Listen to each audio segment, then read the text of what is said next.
back. In today's video, we're going to be unboxing this thing I got for the layout. I'm just going to get through a case and tear it straight open. So, here we go.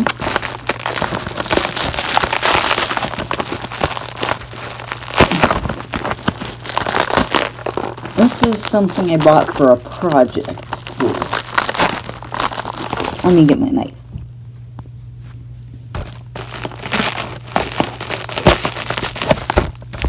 That should do it, hopefully. I'm just going to hold it because